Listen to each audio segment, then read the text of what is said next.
la Bible et vous, c'est de reconnaître les droits que Dieu m'a donnés. Dieu a dit, vous n'en mangerez point. Cette écriture te permettra de corriger ta manière de faire. C'est un Dieu vivant. C'est celui qui est capable de réaliser l'impossible dans ta vie.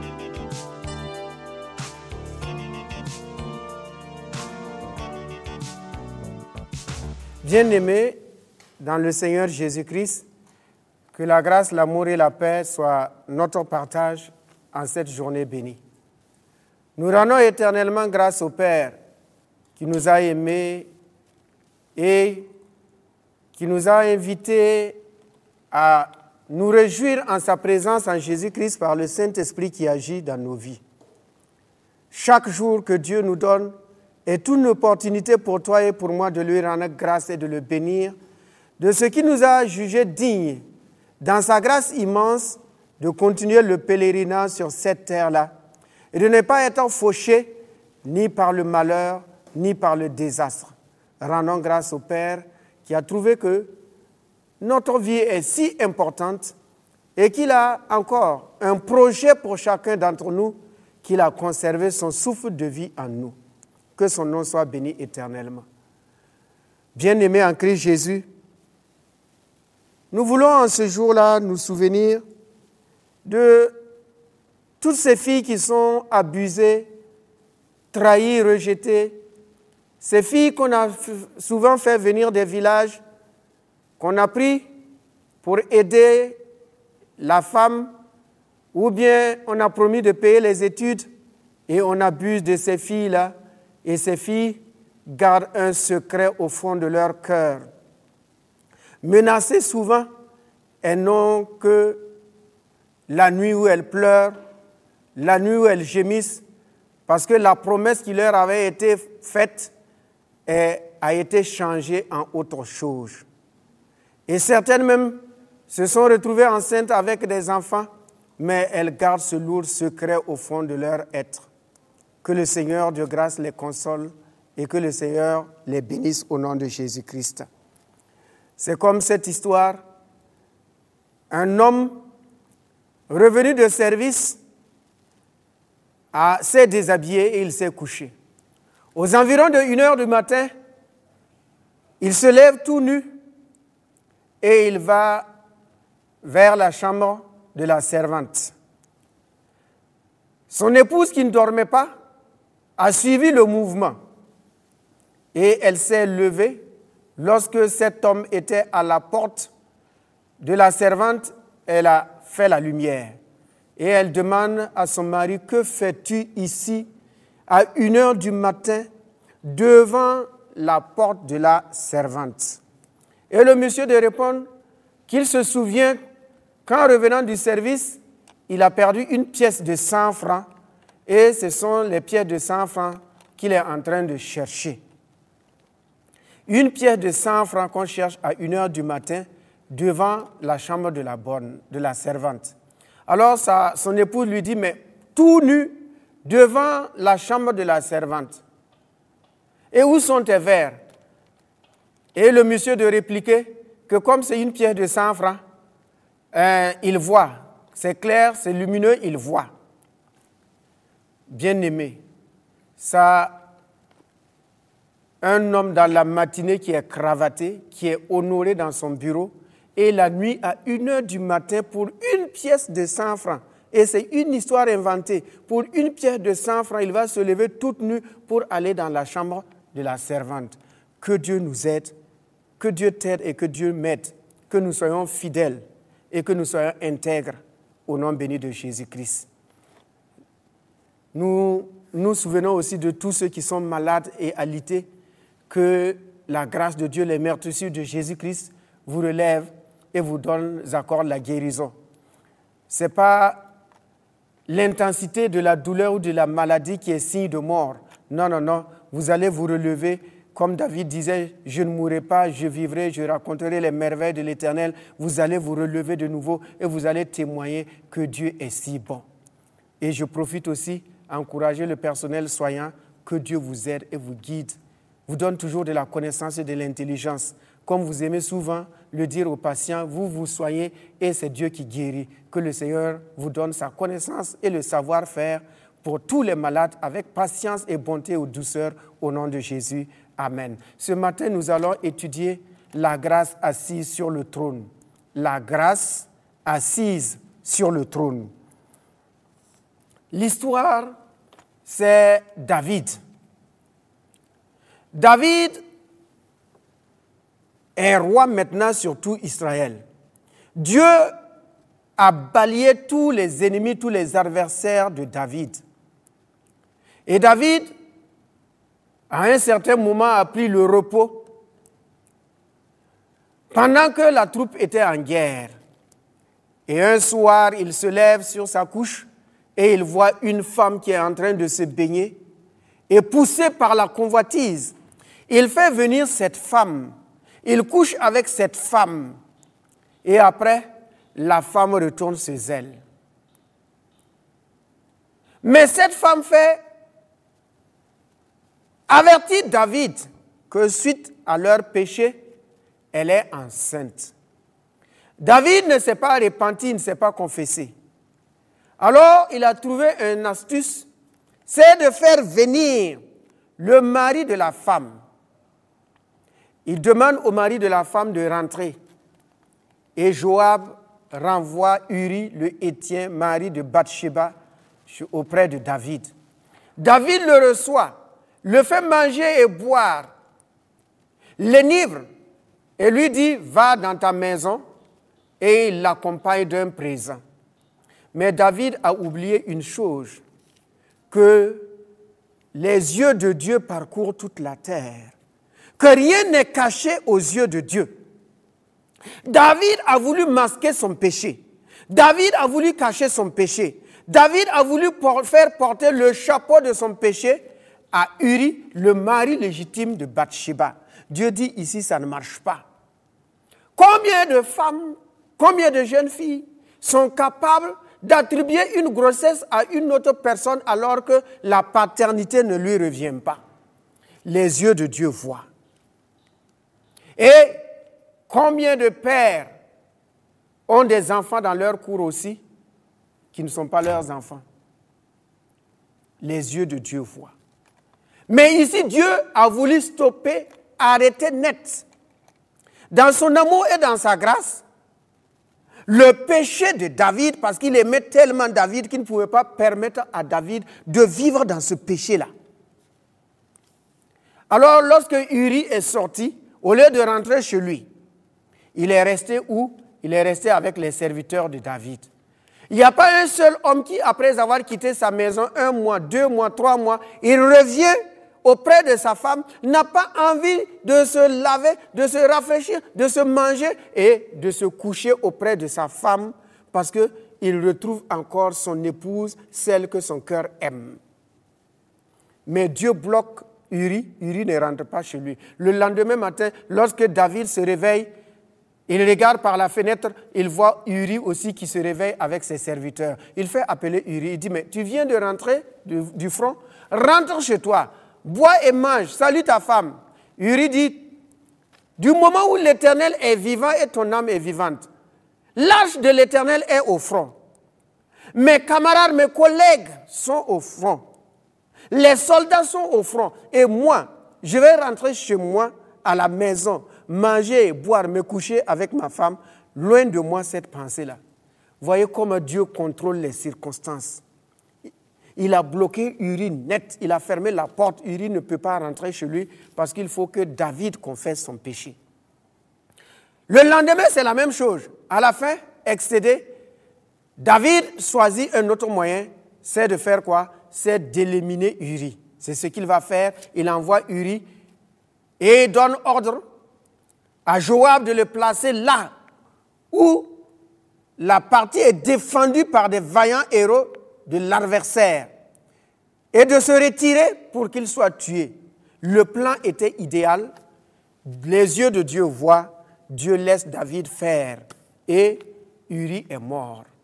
Après cela, il va prendre Bathsheba, il l'amène dans sa maison. Dieu attend toujours la confession de David pour l'adultère et pour le meurtre. Et rien. Jusqu'à ce que la femme accouche, Bathsheba accouche. Ça veut dire plus de 9 mois plus tard. 1 an plus tard, Dieu attend la repentance de David. David, son cœur est dur, son cœur ne parle pas de repentance. Alors Dieu va venir vers David et il va réveiller la conscience de David. Voilà, ainsi dans 2 Samuel 12, à partir du verset 5 à 6, il est écrit « La colère de David s'enflamma violemment contre cet homme et il dit à Nathan, « L'Éternel est vivant, l'homme qui a fait cela mérite la mort. Il rendra 4 brebis pour avoir commis cette action et pour avoir été sans pitié. » Que Dieu bénisse sa sainte et divine parole. Dieu était obligé d'envoyer son prophète Nathan pour aller dire à David, dans une ville, il y avait 2 hommes. L'un est riche, l'autre est pauvre. Le pauvre avait une seule brebis qu'il aimait, qu'il chérissait. Cette brebis se couchait avec lui sur son sein et il la nourrissait et elle se couchait avec lui. Et voici, un étranger est arrivé dans la ville. L'autre homme est riche, immensement riche. Il a des troupeaux, il a des brebis, il a des bœufs. Mais lorsque l'étranger est arrivé chez l'homme riche, il n'est pas venu chez le pauvre, c'est le riche. L'homme riche, il est allé prendre la seule brebis, l'unique brebis du pauvre et il l'a apprêté pour son étranger. Alors la colère de David s'enflamme. David dit, cet homme-là, l'homme qui a osé laisser tant de brebis dans sa maison, dans son pâturage, et aller prendre l'unique brebis du pauvre mérite la mort. Alors Nathan dit, cet homme-là, c'est toi David. En ce moment, la conscience de David est interpellée, ses yeux s'ouvrent. Il voit maintenant son péché, l'horreur de son péché, l'adultère et le crime. Nathan dit à David, de la part de Dieu, tu ne mourras pas. Mais, comme tu as proclamé, qui doit rendre 4 brebis, toi aussi tu vas rendre 4 brebis. Et en effet, suite à la mort de Uri, 4 fils de David vont mourir. Le premier fils à mourir, c'est le fils de Bathsheba. Le fils qui est conçu dans l'adultère, lui, il va mourir. Le deuxième, c'est Amnon. Le troisième, c'est Absalom. Le quatrième, c'est Adonijah. Il a rendu les 4 brebis comme il l'a confessé. Que Dieu t'aide et que Dieu m'aide. Soyez intègres et fidèles. Lorsque nous péchons, confessons nos péchés rapidement. Dans 2 Samuel 12, toujours, le verset 24 et le verset 25, l'Écriture dit que David consola Bathsheba, sa femme. Il alla auprès d'elle et coucha avec elle. Elle enfanta un fils qu'il appela Salomon et qui fut aimé de l'Éternel. Il le remit entre les mains de Nathan le prophète et Nathan lui donna le nom de Jédidja à cause de l'Éternel. Que Dieu bénisse sa sainte et divine parole. Amen. Dieu a pardonné David. Si vous lisez dans le psaume 32, psaume 38, psaume 51, c'est la repentance de David suite à son double péché d'adultère et de crime. Il va dire, mes os se consument au-devant de moi. Je suis né dans le péché. David s'est repenti et Dieu a accepté la repentance de David. Et pour mettre son sceau, qu'il a pardonné David, Bathsheba n'est plus appelée femme de Uri, mais il est écrit que David se coucha avec Bathsheba, sa femme. Et pour mettre le sceau, pour attester que le pardon a été accordé à David et à Bathsheba, Dieu va donner à ce couple-là un enfant nommé Salomon, un enfant de paix, bien-aimé de l'Éternel. Et cet enfant-là, qui est né de ce couple-là, est un enfant qui va relever la dignité de tout Israël, la gloire de tout Israël.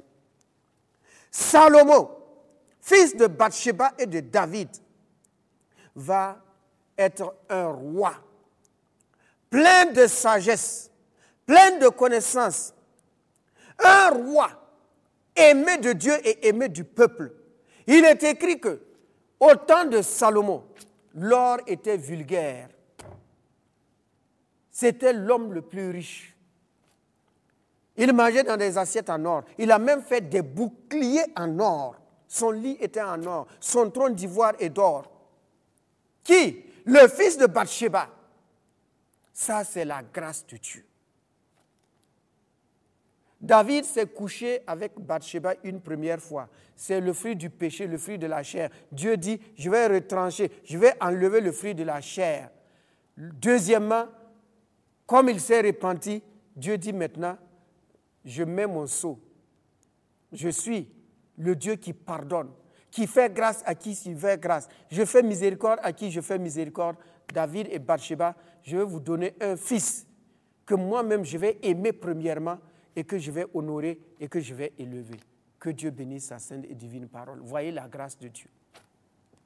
Voyez la grâce de Dieu. Ne nous attardons pas sur les péchés et le passé des uns et des autres.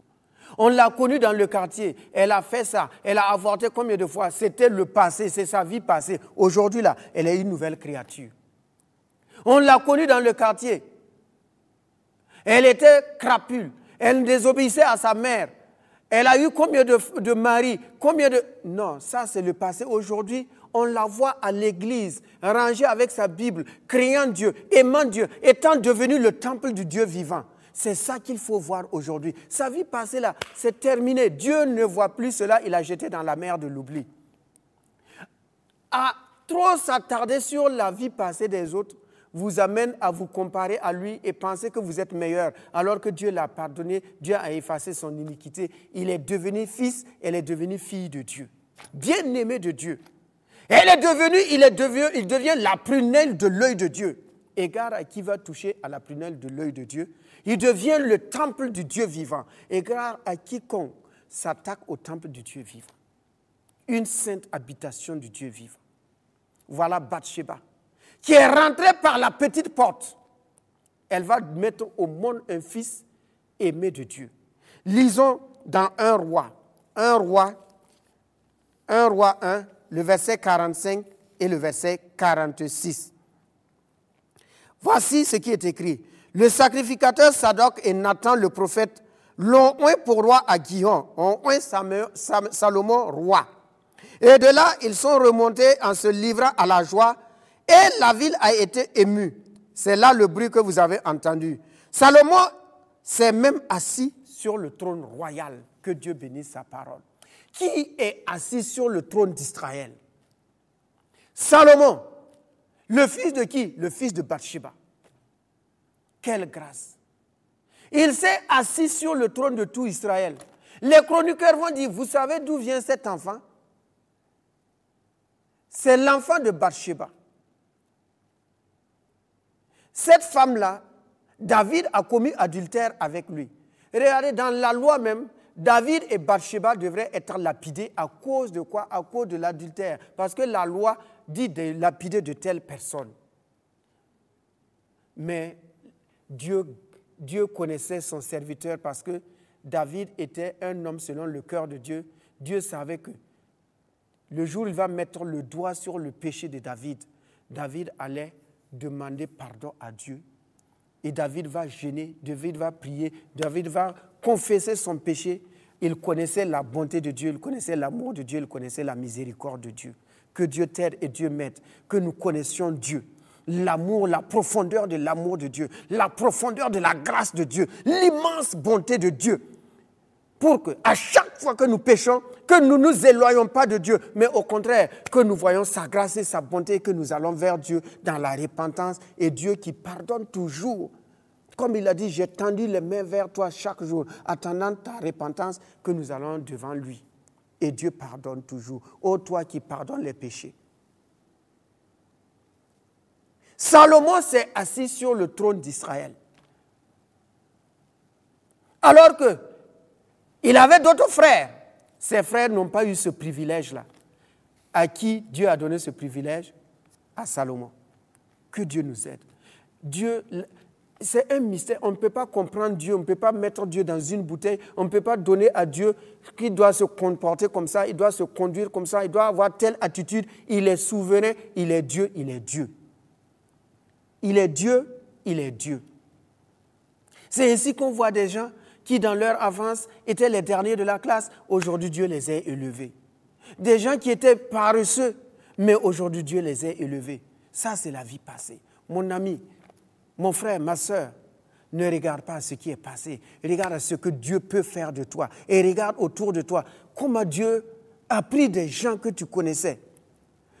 Donc, tu ne pouvais même pas parier un sou sur leur caractère, sur leur comportement. Et voilà, aujourd'hui, ce sont des mères de famille rangées, des épouses honnêtes, craignant Dieu, des épouses, des hommes mariés qui étaient auparavant des alcooliques, des drogueurs, des voleurs, des criminels, des assassins, des coupeurs de route. Mais Dieu les a pris, il les a lavés, il les a sanctifiés, il les a équipés, il les a remplis de son esprit.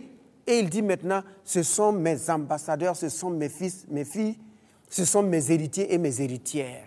Que Dieu, dans son amour si immense, nous visite continuellement et que nous sachions jusqu'où va l'amour de Dieu pour toi et pour moi, qui sommes en pèlerinage et qui croyons en Christ Jésus. Si nous lisons dans 1 Chronique 29, versets 23 à 25, 1 Chronique 29, 1 Chronique 29, 23 et 25. Il est écrit, Salomon s'assit sur le trône, à la place de David son père. Il prospéra et tout Israël lui obéit. Tous les chefs et les héros et même tous les fils du roi David se soumirent au roi Salomon. Que Dieu bénisse sa parole. Il est assis sur le trône de qui? Le trône de David. On dit le trône de l'Éternel. Pendant que David est vivant. C'est une grâce. Par la suite, là, vous allez voir, tous ceux qui vont devenir rois, c'est après la mort de leur père. Mais ici, Dieu a accordé à David de voir son fils Salomon, le fils de Bathsheba, ce fils-là qui est assis sur le trône. Et David, quand il regarde Salomon assis sur le trône, il voit l'amour de Dieu, il voit la grâce de Dieu. Il dit, Dieu, tes voies sont impénétrables. Comment ce fils-là, ce fils de Bathsheba, moi j'ai commis adultère et crime. Et voici, c'est ce fils-là qui règne aujourd'hui. Il voyait l'amour et la grâce de Dieu. Voici la grâce assise sur le trône. Et tout Israël aussi voyait en Salomon la grâce de Dieu, l'amour de Dieu et la bonté de Dieu. Ouvre tes yeux et vois la grâce et l'amour et la bonté de Dieu autour de toi et en toi. Tu ne devrais pas être ce que tu es aujourd'hui. Tu es assis sur le fauteuil de la grâce, le trône de la grâce. Réjouis-toi et bénis Dieu. Bénis Dieu pour ce que tu es. Bénis Dieu de ce qu'est ta maison, tes enfants. Bénis Dieu de ce que Dieu t'a propulsé et Dieu t'a donné la vie. Tu es assis sur un trône qu'on appelle le trône de la grâce.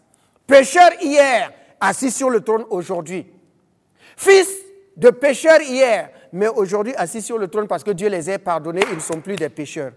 Que l'amour de Dieu qui surpasse toutes choses nous enseigne. Et dans 1 Roi 2, 19, 1 Roi 2 et le verset 19, nous lisons ceci. Il est écrit, Bathsheba se rendit auprès du roi Salomon pour lui parler en faveur d'Adonijah. Le roi se leva pour aller à sa rencontre. Il se prosterna devant elle et il s'assit sur son trône. On plaça un siège pour la mère du roi et elle s'assit à sa droite. Que Dieu bénisse sa sainte et divine parole. Bathsheba qui est rentrée par la petite porte dans la maison de David. La voici aujourd'hui. On ne l'appelle plus la femme adultère. On l'appelle aujourd'hui la mère du roi. Elle est appelée la mère du roi et elle est assise à la droite du roi. Bien plus, le roi se prosterne devant Bathsheba parce qu'elle est la mère du roi. Que Dieu nous ouvre les yeux, le cœur et la conscience, que nous voyons jusqu'où peut aller la grâce, l'amour de Dieu. Quand Dieu se saisit d'un homme, d'une femme qu'il aime, il sanctifie, il purifie, il l'élève et il le fait asseoir sur le trône de sa grâce pour que tout autour de lui, hommes, femmes, voient en cette personne-là l'immense bonté de Dieu. Bathsheba est appelée aujourd'hui la mère du roi. Gare à quiconque va dire à Salomon, à Bathsheba, sa vie passée. C'est la mère du roi. La mère du roi, Bathsheba. Qui? Bathsheba. Elle est devenue la mère du roi. Bien-aimée dans le Seigneur Jésus-Christ. Ayant une telle opportunité de saisir la grâce de Dieu pendant que nous sommes vivants. Ouvrons nos cœurs à cette grâce et acceptons cette grâce. Peut-être que je me répète, et cela est salutaire pour toi et pour moi. Oublions la vie passée des uns et des autres, oublions nos propres vies passées. Paul dit ce que j'ai été par le passé, cela n'importe pas, ne m'importe peu. Ce qui est important aujourd'hui là, c'est ce que je suis en Christ. C'est ce que tu es en Christ. Porter le fruit de la grâce. Vivre dans la grâce. C'est ce qui est important. Tout Israël voyait en Bathsheba, en Salomon, un signe de la grâce de Dieu, un signe de l'amour de Dieu. Soit un signe de la grâce dans ta famille, dans ton quartier, dans ton service, dans ton église, dans ta nation, sois un signe de la grâce. Souviens-toi d'où tu es venu et vois le parcours. Si Dieu imputait nos péchés, toi et moi, nous ne serons pas là où nous sommes aujourd'hui. C'est ce qui trompe les gens, qu'il a fait comme ça et puis ils se sont allés réfugier à l'église évangélique. C'est bien. On va chercher l'appui et le secours de Jésus-Christ. Un secours qui ne manque pas. Et Dieu n'a jamais rejeté le pécheur. Il n'a jamais rejeté qui que ce soit. Quiconque vient à lui dans son état et demande pardon, Dieu le pardonne, l'élève, le purifie et le fait asseoir sur le trône de la grâce. Bien-aimé en Christ Jésus, demeure dans le trône de la grâce. Amen. Que Dieu te bénisse. Au nom de Jésus. Amen. Amen. La Bible et vous, c'est de reconnaître les droits que Dieu m'a donnés. Dieu a dit, vous n'en mangerez point.